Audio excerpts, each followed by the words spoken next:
एकीकडे धुळे तालुक्यामध्ये पाऊस कमी असल्याने शेतकरी संकटात सापडलेला असताना दुसरीकडे मात्र वन्य प्राण्यांच्या त्रासामुळे देखील या भागातला शेतकरी संकटात सापडला आहे। आपण बघू शकतो की या ठिकाणी हे जे काही शेत आहे या शेतामध्ये मोठ्या प्रमाणामध्ये या ठिकाणी रानडुकरांनी या शेतकऱ्याचं प्रचंड मोठ्या प्रमाणात नुकसान केलेलं आहे। सुमारे 20 ते 25 एकर शेती या वरखेडी आणि धुळे तालुक्याच्या परिसरात आहे। मात्र आपण जर बघितलं तर या ठिकाणी या मका या शेतकऱ्यांनी लावलेला आहे आणि मका लावलेला असताना रात्री एक रानडुकरांची टोळी येऊन या ठिकाणी प्रचंड मोठ्या प्रमाणात मक्याचं नुकसान करते, मका खाऊन जाते। विशेष म्हणजे यापूर्वी देखील महिनाभरापूर्वी या ठिकाणी मकाच्या शेतीचं असंच नुकसान झालं होतं। मात्र या शेतकऱ्यांनी दुबार पेरणी करून हा मका पिकवला आणि हा मका पूर्णपणे या ठिकाणी शेतकऱ्यांच्या मक्याचं या ठिकाणी जर आपण बघितलं तर या ठिकाणी रानडुकरांनी नुकसान केलेलं आहे। रानडुकरांची एक टोळी रात्री येऊन या ठिकाणी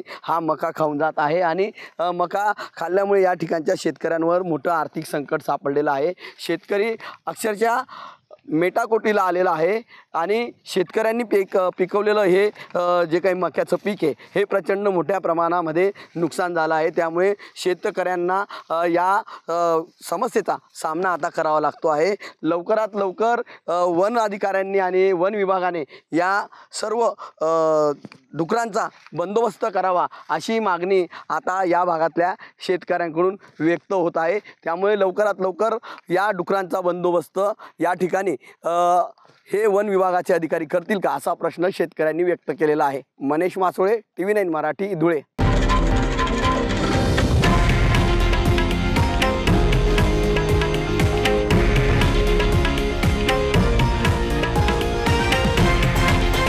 हे आहे देशातील नंबर 1 न्यूज नेटवर्क आणि आपण पाहत आहात TV9 मराठी, एकमेव।